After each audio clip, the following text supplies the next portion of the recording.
Assalamualaikum teman-teman, perkenalkan nama saya Della Diniati dari Program Studi Sistem Informasi. Kali ini saya akan menjawab UTS yang diberikan oleh Bapak Novidian, mata kuliah Audit Sistem Informasi R01.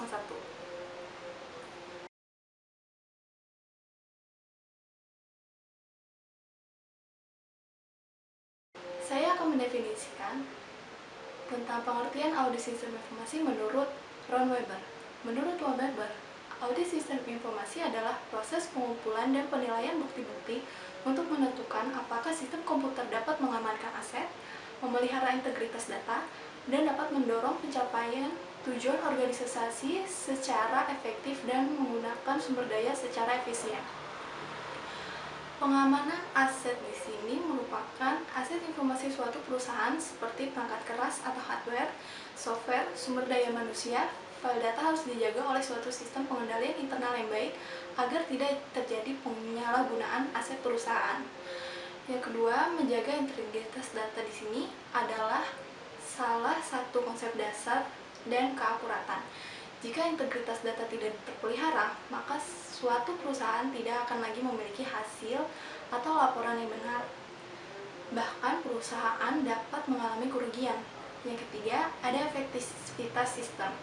Menurut Ron Weber, efektivitas sistem informasi perusahaan memiliki peranan penting dalam proses pengambilan keputusan. Suatu sistem informasi dapat dikatakan efektif apabila sistem informasi tersebut telah sesuai dengan kebutuhan user. Dan yang terakhir, efisiensi sistem. Efisiensi menjadi hal yang sangat penting ketika suatu komputer tidak lagi memiliki kapasitas yang memadai atau harus mengevaluasi apakah efisiensi sistem masih memadai atau harus menambah sumber daya.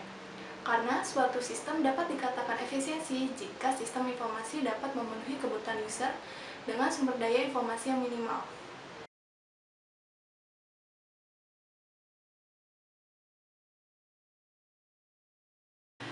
Aspek yang diperlihatkan sebelum memulai audit sistem informasi, yang pertama ada siapa orang yang terlibat.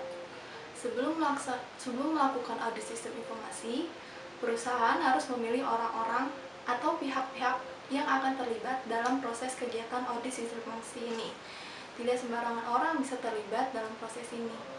Contohnya, yaitu orang yang menggunakan layanan IT. Dan yang kedua, ada what?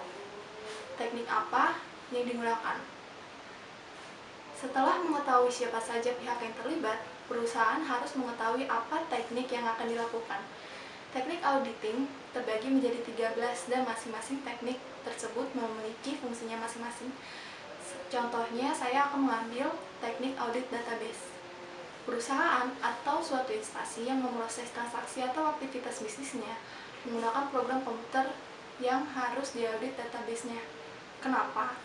Karena yang pertama, tidak efisien bagi auditor apabila semua transaksi harus dicetak dahulu dan pastinya akan memerlukan dana yang besar. Dan yang kedua, setelah dicetak, berarti akan mengaudit secara manual dari suatu laporan atau form ke laporan atau form yang lainnya. Hal ini akan memakan waktu yang lama dan biaya audit yang besar tergantung seberapa sampel yang akan diaudit. Yang ketiga, apabila hasil cetakan tersebut dihasilkan oleh program aplikasi terkait pemrosesan transaksi di perusahaan atau instansi tersebut, berarti kita melakukan audit menggunakan metode around the computer. Dalam melakukan audit, kita pun harus mengaudit apakah program aplikasi tersebut bebas dari kesalahan. Bisa jadi hasil cetakan form dan report dari program aplikasi bukan merupakan dokumen sumber, karena merupakan hasil proses program aplikasi. Dokumen sumber berbentuk soft dokumen yang tersimpan di dalam database. Dengan demikian, bisa terjadi hasil cetakan yang akan berbeda dengan soft dokumen, karena tergantung dari pemrosesan komputer. Auditor tidak mungkin mengaudit formula atau sintaks atau rumus-rumus yang digunakan oleh programmer dalam mengembangkan aplikasi, karena tidak memiliki keahlian. Di samping itu, pihak pengembang juga tidak mengizinkannya karena masalah kerahasiaan program dan hak paten. Kemudian, bagaimana auditor tahu kebenaran program aplikasi? Caranya, mengaudit transaksi-transaksi yang diproses oleh program komputer. Transaksi-transaksi ini tersimpan pada database. Dengan mengaudit database, kita akan melakukan pengujian substantif di samping menguji kelayakan suatu program aplikasi. Pengujian substansif ini akan membutuhkan waktu yang lebih singkat, efisien, murah, dan dapat menguji keseluruhan data. Tidak perlu memakai sampel. Pengujian dengan menggunakan sampel data ini dapat menyesatkan hasil audit apabila sampel yang terpilih representatif. Tidaklah mudah memilih sampel yang representatif. Dan yang terakhir ada WU. Bagaimana metodologinya? Selain mengetahui siapa yang terlibat dan apa teknik yang digunakan, perusahaan juga harus mengetahui apa metode yang akan digunakan. Setiap metode yang digunakan memiliki kelebihan dan kekurangannya masing-masing.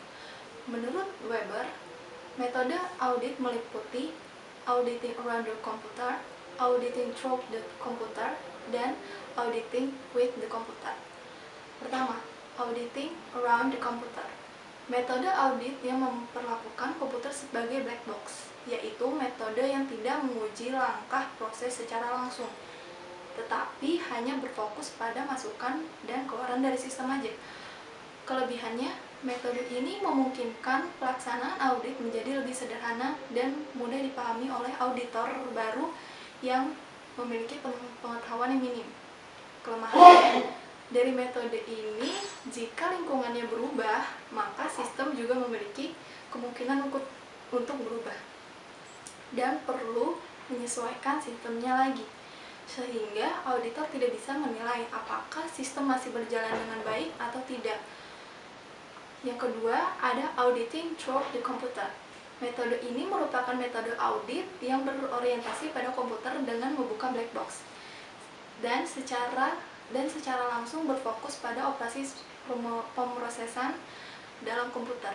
Kelebihan dari metode ini yaitu lingkup dan kemampuan pengujian dapat diperluas sehingga tingkat kepercayaan terhadap auditor dapat ditingkatkan.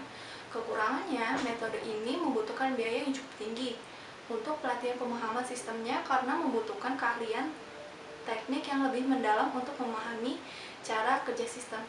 Dan yang terakhir, auditing with computer.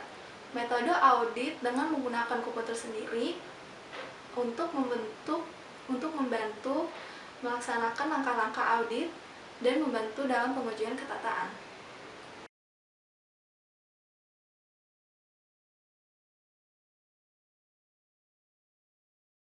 Kode etik dalam proses audit sistem informasi. Pertama, mendukung implementasi standar, prosedur, dan kontrol yang layak. Yang kedua, melayani secara jujur, rajin, dan tidak terlibat dalam kegiatan melawan hukum. Yang ketiga, melaksanakan tugasnya secara objektif dan independen. Keempat, senantiasa tetap menjaga kompetensinya. Dan yang kelima, kehati-hatian dalam bertugas.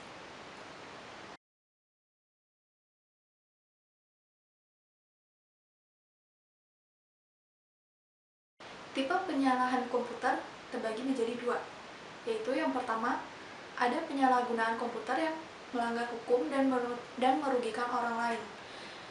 Tipe ini merupakan penyalahgunaan yang harus ditangani dengan serius karena menyangkut dengan hukum dan hak-hak orang lain. Contohnya, seperti kebocoran data yang dilakukan dengan sengaja. Dan yang kedua, yaitu penyalahgunaan komputer yang dilakukan hanya untuk bersenang-senang saja. Tipe kedua ini merupakan penyalahgunaan yang dilakukan hanya untuk kesenangan pihak tertentu, tapi juga cukup merugikan orang lain. Contohnya, misalkan pihak internal perusahaan memberitahu sedikit informasi perusahaan kepada pihak eksternal. Sekian jawaban dari UTS saya. Wassalamualaikum warahmatullahi wabarakatuh.